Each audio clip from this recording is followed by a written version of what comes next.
John Silence Radio presenta.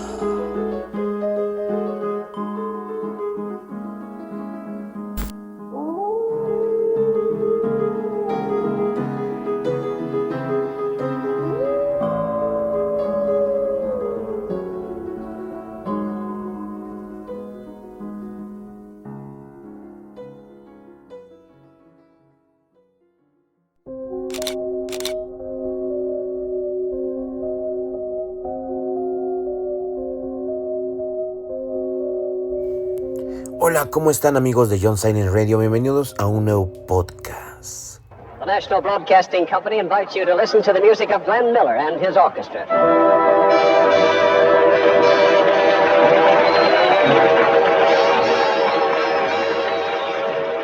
Cierra los ojos, imagina que es 1944. No hay Spotify, no hay YouTube, bueno, ni siquiera hay televisiones en la mayoría de las casas. La música llega en vinilos, en salones de baile llenos de humo, de tabaco, o desde una radio con ese sonido áspero y cálido que parece envolverlo todo y que duró décadas. Y que además estaba en cada uno de los hogares, Pero bueno, en esta década el mundo está en guerra, el cielo se tiñe de gris por el humo de las bombas, se escuchan las sirenas de fuego aéreo. Las cartas tardan semanas en llegar y los abrazos se miden en despedidas rápidas en estaciones de tren. Y sin embargo, entre ese caos suena esto. And now we dedicate our serenade to you Mansfield students and your new queen, Christine Mack. Ray and the Modern Air sing Lamplighter Serenade.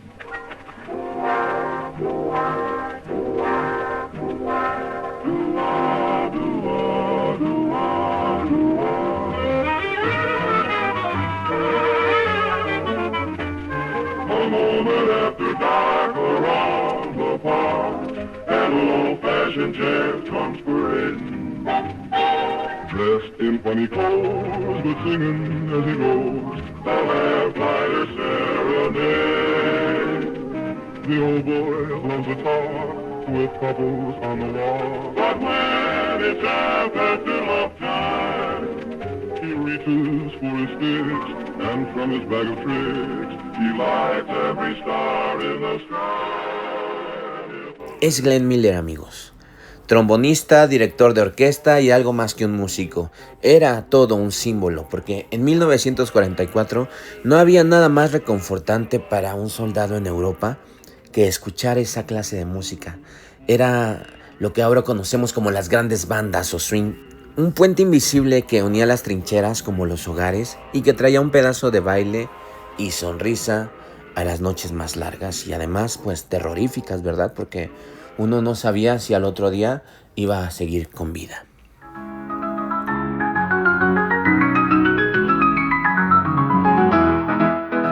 Pero el 15 de diciembre algo ocurrió y es que Glenn Miller abordó un pequeño avión militar rumbo a París. ¿Y qué creen? Nunca llegó. Sin señales, sin restos, sin respuestas. No se ha encontrado nada hasta ahora y como si la última nota de su vida hubiera quedado suspendida en el aire.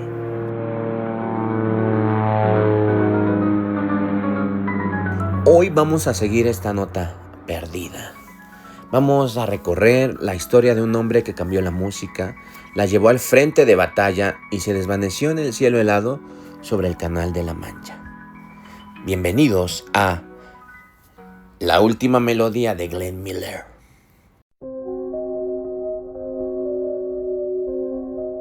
¿Cómo fue que yo llegué a este punto de que me interesara esa música de ¿Por qué? ¿Por qué? Bueno, resulta y resalta. Y les quiero contar así rápido. Cuando yo era niño me gustaba mucho leer. Me encantaba leer. Y no sé por qué me traumé con Ana Frank. Sí sé por qué. Fíjense, porque yo muy pequeño vi la película de La lista de Schindler. Y recuerdo que era muy impactante para la época. Todavía ocurre, pero yo recuerdo en mi niñez que mi familia se reunía para ver películas. Y a veces, todos con la luz apagada, comiendo palomitas, mis tíos, mis tías. Me acuerdo que así vieron Drácula y acuérdense que yo la estaba Espiando desde la escalera, la película de Francis Ford Coppola, no sé si la recuerdan, muy famosa, ¿no? Yo era niño, además era un niño medio nerd, y ese niño medio nerd pues encontró como una cuestión que le apasionó, ¿no? De la Segunda Guerra Mundial. Porque había visto la lista de Schindler en mi casa, la habían alquilado en un... Bueno, nosotros nunca fuimos al Blockbuster, fuimos a un macrovideocentro y la habían alquilado y bueno, la vimos y yo me quedé en shock porque toda la película era en blanco y negro y de pronto el abriguito rojo de la niña que había salido por ahí caminando pues estaba encima de las montañas de todas las personas que habían perdido su vida por esa situación tan terrible de la Segunda Guerra Mundial, ¿no? Pues yo le pregunté a mi mamá, pues qué sabía del asunto, ¿no? Y ella me habló de los hornos de Hitler. Ya más grande compré el libro y pues me regalaron el diario de Ana Frank. Y pues me traumé. Me gustaba mucho esa época, incluso cuando iba en secundaria, escribí una obra de teatro sobre la vida de Ana Frank. Después, Alfaguara, una editorial muy famosa, sacó una colección juvenil, así se llamaba, colección juvenil. Y en ella había 2 libros de Judith Kerr. Uno se llamaba Cuando Hitler robó el conejo rosa y el otro se llamaba En la batalla de Inglaterra, que era la segunda parte. La verdad es que me gustó más que el diario de Ana Frank. El diario de Ana Frank se me hace un poco extraño, no tan genuino y menos con las noticias que han dado últimamente que dicen que su padre, Otto Frank, que era escritor, pues realmente lo escribió él, ¿no? Eso dicen las malas lenguas. Que no había sido Ana, que Ana había escrito una parte, pero pues de acuerdo a su edad y a su capacidad, pero que su padre lo agarró y lo pulió y dijo que había sido ella. Es algo que no se sabe, es una teoría. Pero cuando tú lees el diario de Ana Frank sí se percibe como que dices, como que no... Hay una parte que no te permite pensar que es completamente genuino. Y no estoy hablando de todas las cosas tan terribles que ellos vivieron en esa época, sino precisamente la manera en que supuestamente ella, siendo niña, escribía, ¿no? Bueno, cada quien se imagina, sabe, piensa, puede pensar en esas teorías así como oscuras. Pero yo les cuento esto porque Judith Kerr escribió 2 libros. Judith Kerr es una sobreviviente y me gustó más la historia de Judith Kerr. Incluso en su libro también se llama Ana. Entonces yo cuando era adolescente pues me parecía encantador pensar que realmente Ana se había salvado a través de la historia de Judith Kerr, donde sí se salva la protagonista de nombre Ana. Y que también es lo mismo, o sea, se desarrolla la Segunda Guerra Mundial, solo que en este caso la familia de Ana logra huir al final hasta Inglaterra, porque primero se van a Holanda, bueno, más bien primero se van a Francia, pero luego tienen que irse inmediatamente a Holanda. Y bueno, una aventura muy bonita. Y me parece muy bonita porque está contada como para niños. A diferencia del diario de Ana Frank, que de repente lo estás leyendo y dices, ¿what? Esta historia sí se nota como muy, muy para niños. Incluso está hasta ilustrada. Entonces yo te recomiendo que si quieres leer una alternativa que te dé la felicidad de leer la historia de un superviviente al Holocausto, leas Cuando Hitler robó el conejo rosa. Y así era mi adolescencia, ¿no? Escribí la obra de teatro, que por cierto yo tenía unas amigas que no me permitieron llevarla a cabo, porque pues eran unas chamacas. Ya sabes que cuando van en secundaria, a veces las chicas como que se desarrollan más rápido que los chicos, ¿no? Entonces ellas se imponían. Mi mejor amiga Mónica se imponía y ella quiso hacer una obra de teatro donde 3 hermanas querían ser artistas. Una bailarina, una cantante y la otra actriz. Y entonces era la peripecia de estas 3 hermanas tratando de ser contratadas, en este caso por Televisa, ¿no? Y pues yo las apoyé, aunque mi papel fue muy corto, salí muy rápido y no se llevó a cabo mi guión, que hubiera sido magnífico. O sea, yo no sé por qué las maestras permitieron hacer esa obra de esas niñas. Pero lo más importante y lo más impactante es que como unos niños tan culturales. Ahorita ves a los niños y cero idea del teatro, o sea, ni lo quieren hacer, les da pena. Yo iba en secundaria cuando es la época de la pena y pues no me importó, o sea, yo lo quise hacer. Incluso había hecho una obra de vampiro, esa sí la había hecho, la hice en mi salón. Se llamó El beso del vampiro y estaba el título en francés. Me encantó, yo salí de vampiro y según me disparaban y tenía hasta el efecto de que me agarraba y explotaba una cápsula de sangre artificial. Y una cosa muy padre a mí en la secundaria. Y después en prepa también llevé clases de teatro y cosas así. Pero en ese meollo de situaciones y de peripecias juveniles, pues ahí está la semillita del por qué me empezó a gustar Glenn Miller. Porque yo quise entonces musicalizar las obras de teatro que estaba escribiendo. Y mi papá, yo no sé cómo, ni por qué, ni cuándo, tenía como muchos discos de acetato, de todo tipo. Pero de todo tipo tenía. Y bueno, hasta uno de Guns N' Roses, imagínense. Pero bueno, sí tenía de Glenn Miller y de las grandes bandas. Y pues por supuesto que a mí me encantó la idea, porque yo ya conocía esa música, porque mi papá la ponía, pero después se fue volviendo una música especial para mí, porque me traía recuerdos, porque me tenía añorando así como la visión de 1940, y me imaginaba cómo eran las calles, y me imaginaba, y yo toda la vida, así de esas cosas locas que uno cuenta cuando está con sus amigos en un cafecito, yo toda la vida siento que, yo no he ido a París, pero yo siento que conozco París. No sé por qué el día que yo me pare en París yo voy a moverme como pez en el agua, porque yo creo que en otra vida yo viví en esa ciudad. A mí la verdad es que la cultura francesa no es como mi fuerte, y la comida francesa tampoco. Yo creo que me gusta la sopa de cebolla y párale de contar. No me gusta todo lo demás, se me hace muy fuerte, muy espeso. Y sí lo he probado, pero el caso es, pienso que alguna vez yo estuve en alguna otra vida o en algún momento en esa época. Yo así lo siento.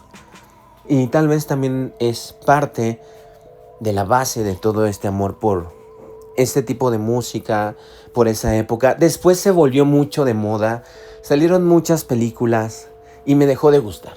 Hasta hace poco había un podcast de historia de la Segunda Guerra Mundial que es buenísimo. Aquí en los comentarios les voy a dejar el título del podcast porque es apasionante escucharlo. Y algunos de verdad, últimamente hay como muchos documentales muy buenos en Netflix y en otras plataformas y me gusta. Pero ya después muchas películas que sacaron como El niño del pijama de rayas y como que me bloqueé mucho tiempo y no quise saber. Y hasta, porque yo había visto Pearl Harbor, por ejemplo, que me decepcionó mucho, porque dura mucho y la verdad es que no vale la pena. Y otras películas, pero ya las últimas que salieron yo ya no las vi, como que me saturé. Fíjense, también en mi adolescencia fue que vi las películas de Narnia y que adquirí los libros de Narnia. Entonces, pues Narnia se desarrolla en la Segunda Guerra Mundial y se ve bien padre porque inicia con un bombardeo en Inglaterra y cómo ellos tienen que correr al refugio. Los hermanos que salen de Narnia, ¿no? Edmund y Susan y todos los demás. Y todo se ha confabulado, ¿no? Lo dejé un tiempo, después lo retomé. Últimamente vi, por ejemplo, la de Jojo's Rabbit, que me quedé como en shock cuando vi esa película. Me impactó mucho, es muy bonita, pero es muy triste. Y me gustó mucho, porque es la percepción de un niño alemán que era muy fanático de las enseñanzas del partido que llevó a la guerra a Alemania. Y era súper fanático. Hasta su amigo imaginario era el señor Hitler, ¿no? Y entonces él no sabía, pero su mamá estaba ayudando a judíos. Y cuando la descubren, pues ya sabrán lo que pasa. Y se torna muy triste la historia. Pero como todo es visto desde los ojos de un niño, pues te da como cierta inocencia, ternura. Es muy bonita, también recomiendo que la vean. Pero llego a este punto porque de repente yo recibo la noticia de que Glenn Miller, uno de los principales exponentes de la música swing, de las grandes bandas que ayudó tanto a los soldados, porque ahorita les voy a contar todo lo que pasaba, desapareció.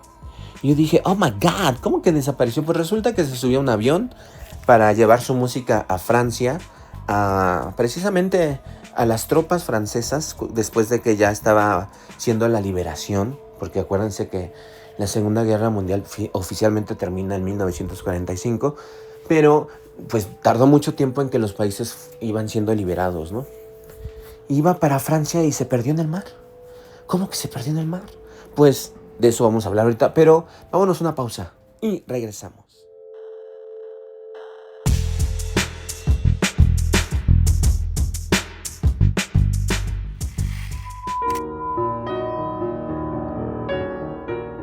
John Silence Radio. Suscríbete a nuestro canal en YouTube y forma parte de nuestro club de misterio.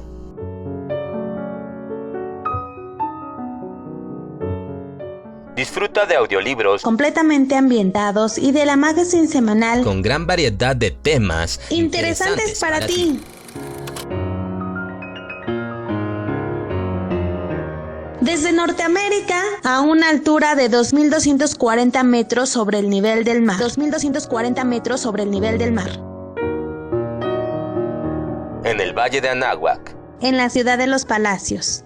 La monumental Ciudad de México. México. Para el mundo. Para el mundo. John Silence Radio. Investigador de lo oculto. Sigue escuchándonos.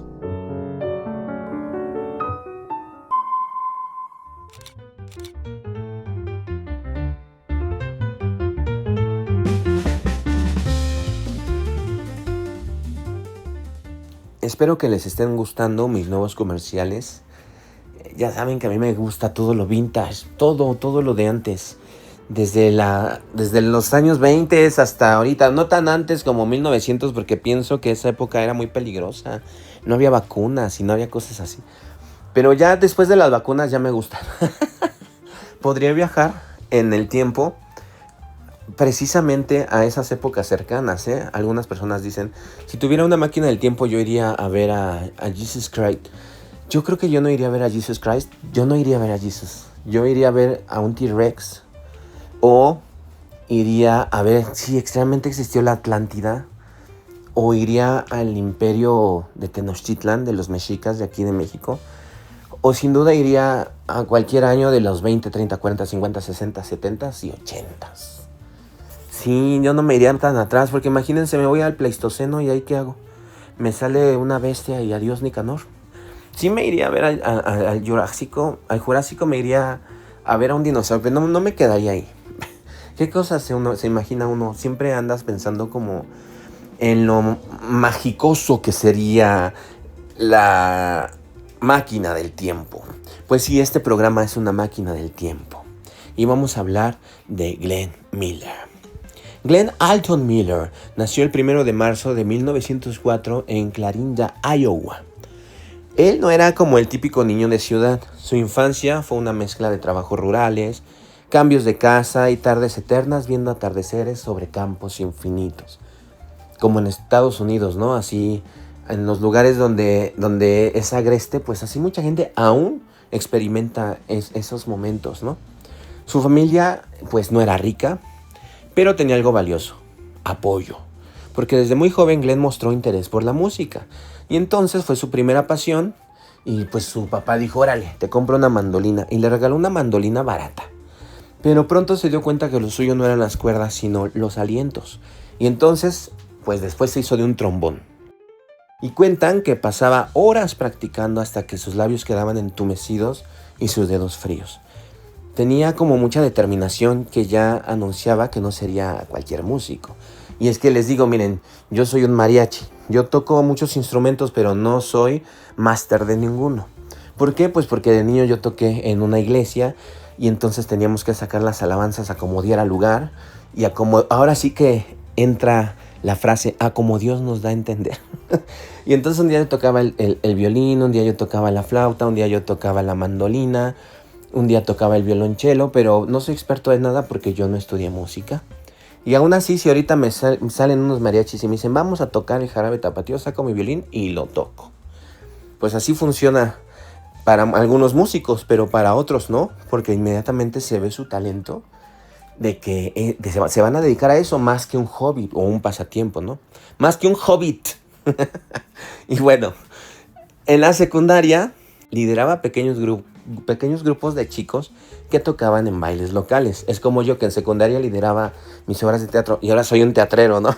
Pues este señor pues fue un gran músico porque desde chiquito le gustaba el negocio y la música, ¿no? Por supuesto, pues no era el chico más popular, pero cuando se subía al escenario, pues todos se quedaban admirados. Yo lo he visto, la música admira mucho a la gente porque los jóvenes ahora ya no saben de música. Ya nada más les gusta el Bad Bunny y eso nada más le hace así. Entonces, realmente ya la gente no sabe apreciar la música y cuando la oyen en vivo, sí se quedan como un poquito impresionados. Porque dicen, wow, ¿esto existe? Pues sí, por eso les digo, si tú tienes hijos, enséñales música, muéstrales la buena música. No dejes que se contaminen con el reggaetón, con el trap. Eso no tiene, sí es música, pero no tiene la calidad. Porque desgraciadamente, pues la música se mide a través de su complejidad. Si no, cualquier persona hubiera sido cantante como lo es ahora. No sé si recuerdan en el espectáculo en el festival OTI, cuando José José canta El Triste y todos se paran y le aplauden y hasta se quedan boquiabiertos de lo que estaban viendo, ¿no? Eso poco se repite porque son pocos los cantantes que tienen capacidad vocal tan poderosa como él, ¿no? Y que los vas a ver en vivo y que dices, wow. Sí me ha pasado que algunos cantantes que yo creía que eran buenos, los veía en vivo y pues no, Pero otros sí, que yo no esperaba eso y me impresionaban en vivo, ¿no?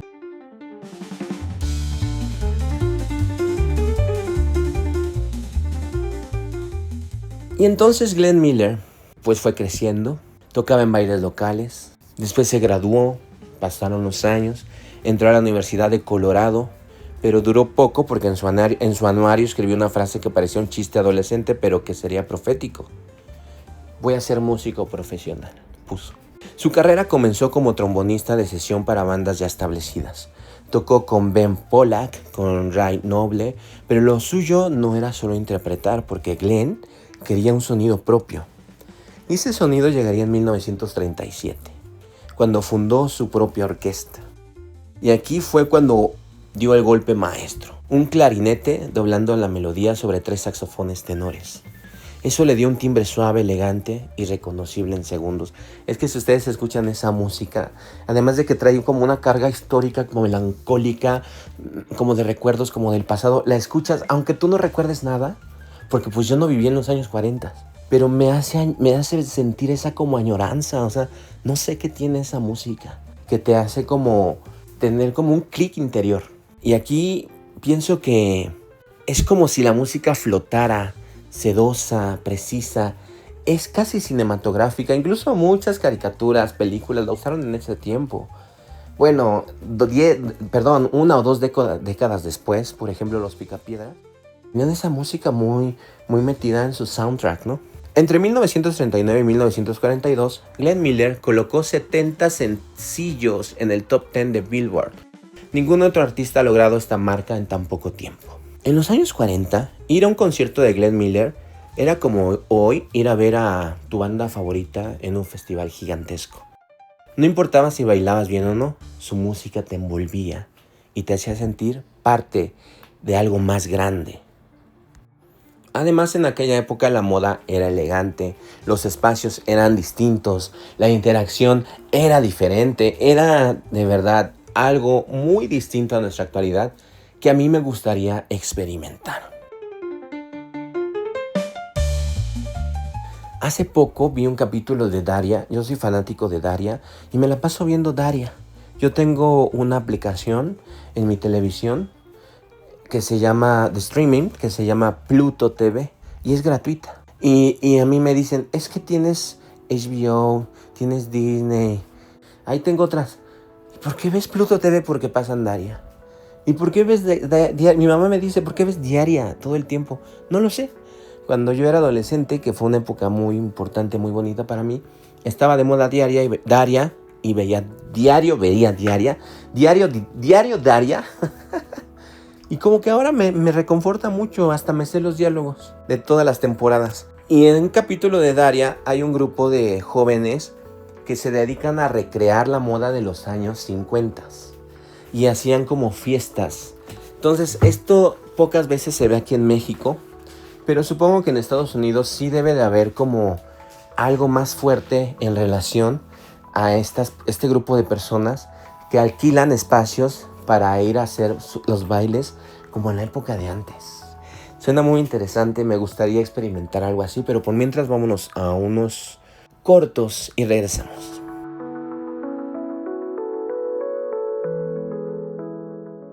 En el mundo se venden 1 millón de botellas de plástico por minuto. Una botella de plástico puede tardar hasta 1000 años en desintegrarse. Las botellas de plástico están acabando con la vida en los océanos. Son un gran contaminante. Por eso, recicla. Separa las botellas de plástico y llévalas a los contenedores especiales en tu comunidad. Evita comprar agua embotellada. Carga contigo una botella reusable. Haz algo para ¡Salvar nuestro planeta!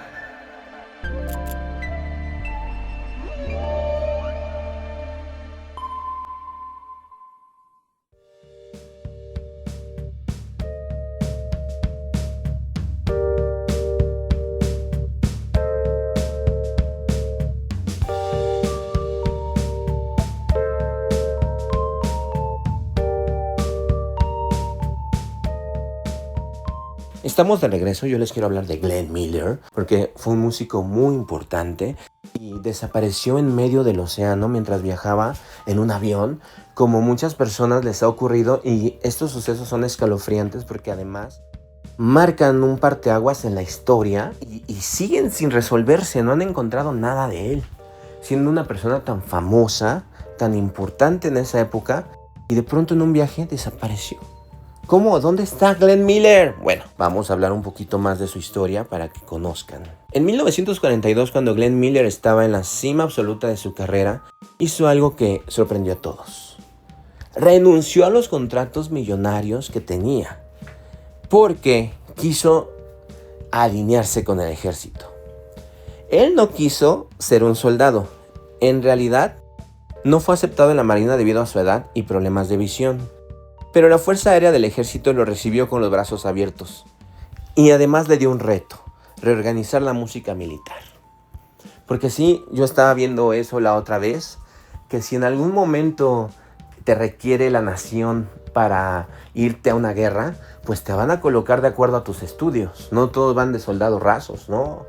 Si tú tienes un estudio académico, no sé, por ejemplo, yo que tengo nutrición, pues a lo mejor a mí me mandan a las cocinas para estarle dando de comer a los soldados, lo cual me salva de llevar un rifle, ¿verdad? Bueno, continuamos.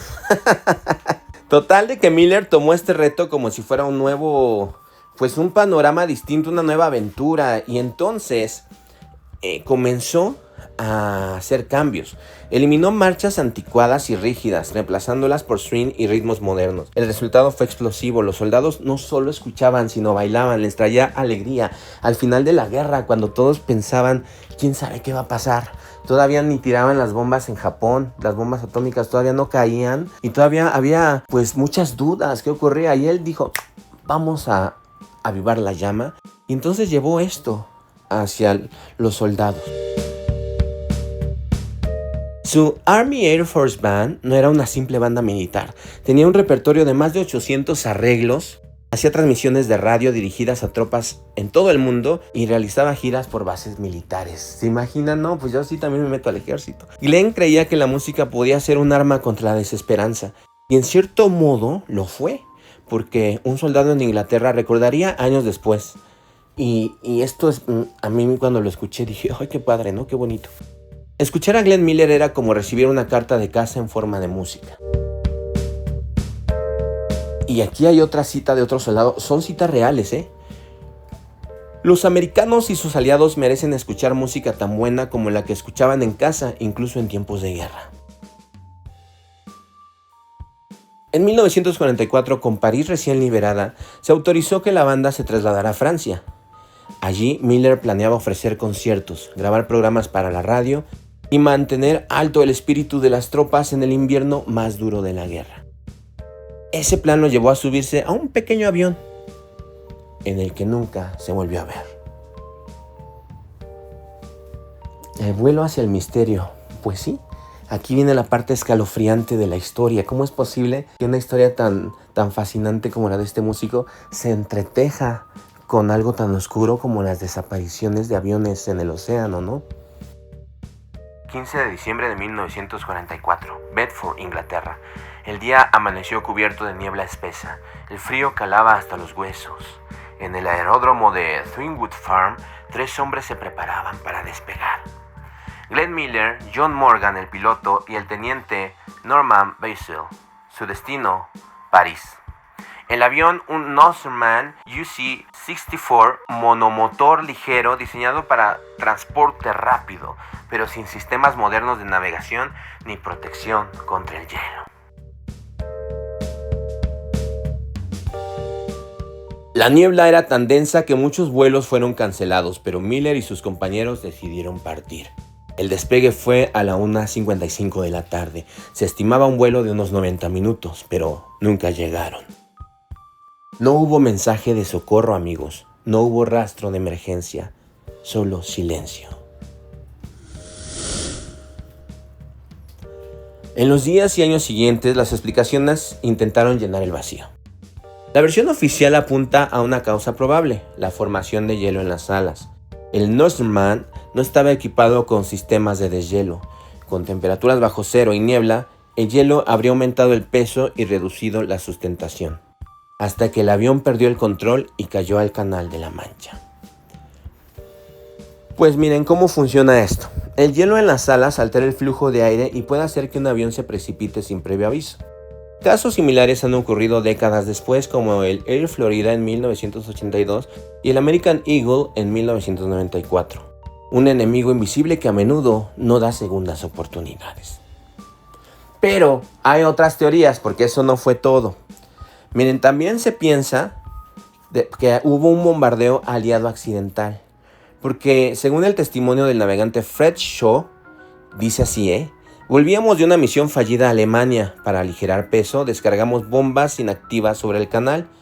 Vi un pequeño avión monomotor bajo nosotros y nunca supe qué pasó. ¿Coincidencia? La ruta de Miller cruzaba esa misma zona a esa hora, o sea, que pudieron haberle tirado unas bombas y el avión, pues, fue tocado por ellas y adiós Nicanor, ¿no? Y también hay otra teoría, la teoría conspirativa de París. Rumores, fíjense, ¿qué rumores hay? Pues que Miller habría llegado a París antes y muerto por causas médicas o en circunstancias escandalosas. Pero no hay evidencia sólida. Todo esto se ha alimentado además por el secretismo militar. Entre la física, los errores humanos y las leyendas, el caso de Glenn Miller se convirtió en uno de esos misterios que parecen resistirse a ser resueltos. Así es. Tras la desaparición, la Fuerza Aérea hizo búsquedas superficiales, pero el clima y la guerra las limitaron. El Canal de la Mancha es traicionero, amigos. Aguas frías, corrientes fuertes, visibilidad reducida, un lugar donde un avión pequeño puede desaparecer en minutos. Y a pesar de eso, décadas después, buzos privados y equipos de sonar han intentado encontrar el Norseman. En el 2010, un equipo británico creyó localizar restos del avión, pero resultó ser otro avión. Y en el 2019, una expedición más profunda no logró encontrar evidencia de nada. Qué triste, ¿no? Como un músico en la cima de su carrera, abducido por alienígenas, porque esa es otra conspiración. ¿Cuántos aviones han estado en momentos críticos y de pronto comienzan a ver luces en el cielo? Y wow, desaparecen o cambian de ruta y después no se vuelve a saber nada de ellos. El misterio, lejos de apagarse, ha crecido década tras década. Libros, documentales y entrevistas reviven cada pocos años la pregunta: ¿dónde está Glenn Miller? De todas formas, a pesar de ello, yo no sabía nada. O sea, en ningún lugar he visto nada al respecto. Yo creo que es algo muy local, muy como de Estados Unidos. Aquí en México sí nos gustan las grandes bandas, pero pues cada vez son menos porque se ha quedado en el pasado y las generaciones que gustaban de esa música pues poco a poco se han ido. Tal vez en Estados Unidos, como forman parte de la nueva integración melódica del ejército, pues a lo mejor todavía por ahí, ¿no? Y además es parte como de la cultura neoyorquina, como de la cultura de Chicago, de ciudades de Estados Unidos importantes que tuvieron sus bares, que tuvieron sus espacios, que tuvieron lugares diseñados para que las grandes bandas pudieran tocar, grandes salones donde la gente pudiera bailar. Y creo que como existen, pues han seguido con la tradición. Aquí en México muchos lugares de baile que antes existían ya no están. La Ciudad de México cambia muy rápido. Y no creo que por cuestiones económicas. Pienso más bien que es porque la gente ignora la relevancia de ciertos lugares. Aquí en México había un salón que se llamaba Tropicana y estaba sobre Reforma, que es una de las avenidas principales. Y la gente iba a bailar ahí y iba a escuchar como a la santanera, a la matancera y todas estas sonoras, estas agrupaciones. Iban a bailar salsa, iban a bailar cumbia. Desapareció ese salón, tenía añísimos. Y simplemente yo vi la decadencia, cómo fue abandonado, cómo se fue cayendo pues toda su mampostería. Y ahorita es un lugar, es un predio abandonado. Y dices, ¿cómo pudo haber caído de esa forma? ¿Cómo han dejado caer pues no solo ese salón, otros lugares importantes en México, como el Patio, como el Salón Q, como muchos otros, han ido decayendo y han ido desapareciendo? O se han caído en los terremotos. Por ejemplo, Televisa tenía grandes auditorios donde se presentaban los programas en vivo y muchos de esos se cayeron en el terremoto en 1985. Entonces la ciudad ha cambiado mucho y siento que, por ejemplo, nosotros no tenemos eso, pero creo que en Estados Unidos aún existe, ¿no? Vámonos a una pausa y regresamos.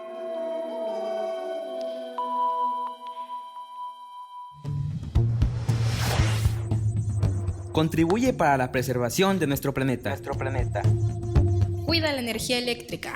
Apaga las luces que no utilizas. Apaga la luz, apaga la luz, apaga la luz, apaga la luz. Cambia los focos tradicionales por focos ahorradores. Aprovecha la luz natural del sol para hacer tus actividades. No dejes todo para la noche. Desconecta los aparatos cuando no se estén utilizando. Desconecta. ¡Salvemos la Tierra!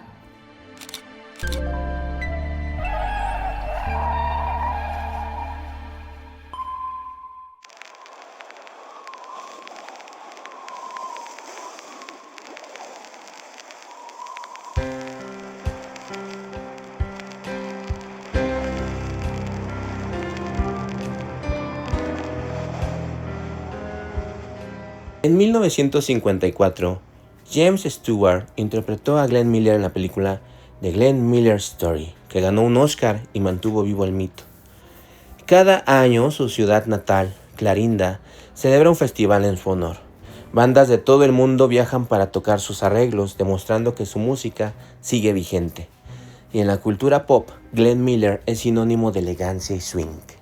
Sus grabaciones, con más de 70 años, se siguen vendiendo.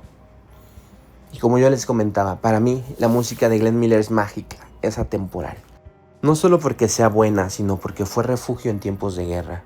Porque fue la voz que atravesó el ruido de la artillería para decir: aún hay belleza, te esperan en el hogar.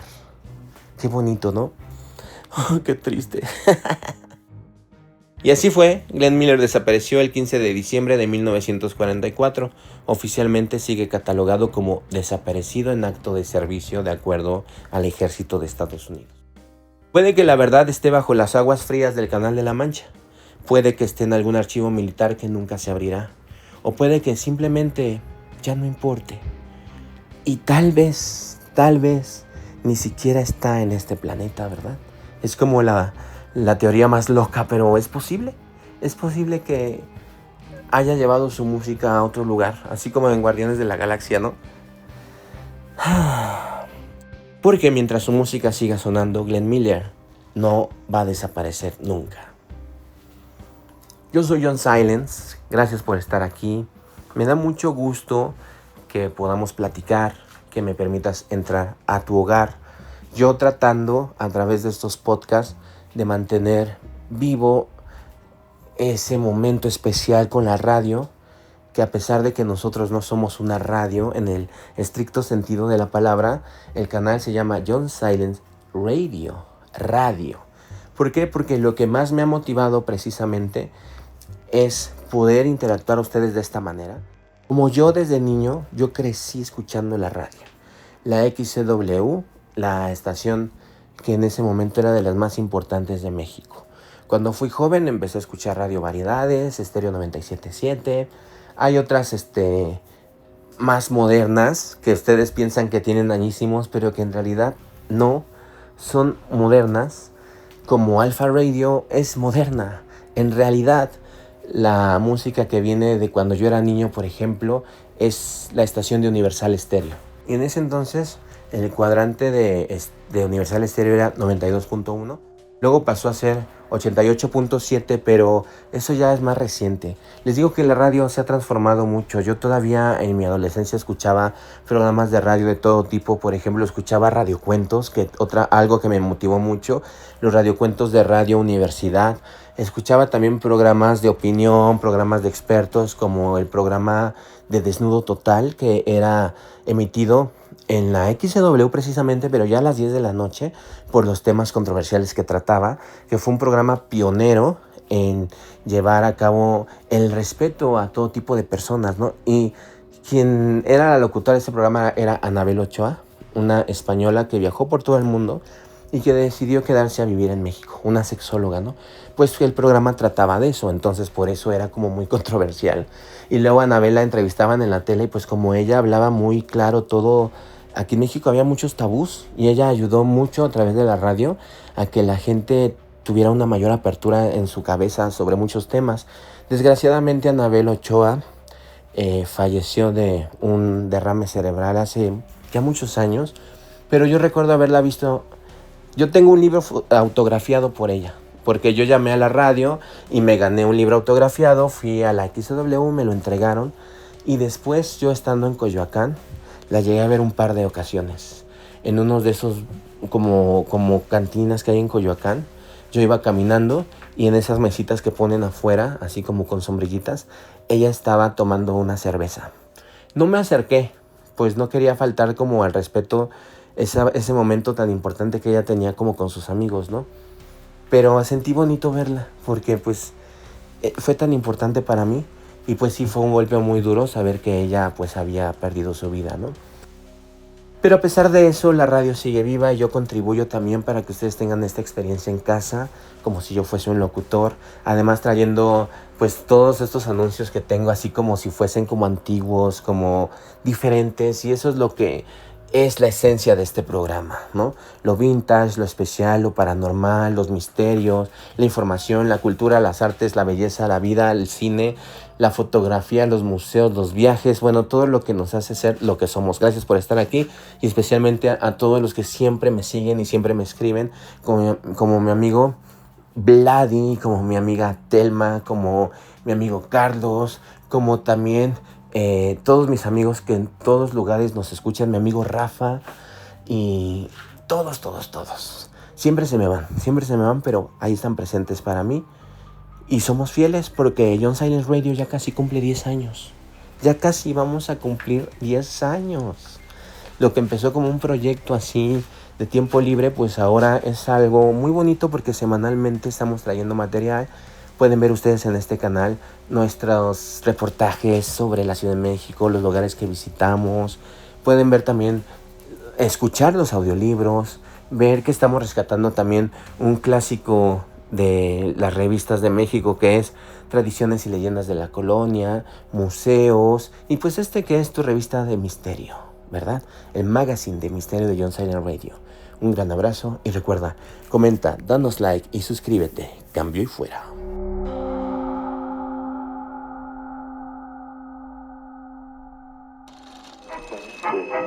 Oye, ¿dónde puedo encontrar audiolibros? Los mejores audiolibros de la red solo en John Silence Radio. No aceptes imitaciones. Solo en John Silence Radio encontrarás audiolibros 100% ambientados. Sonido envolvente y cientos de títulos para escoger. Ya lo sabes, ponte tus audífonos, apaga la luz y prepárate para viajar a otros mundos. Solo en John Silence Radio. John Silence Radio. La voz que te acompaña.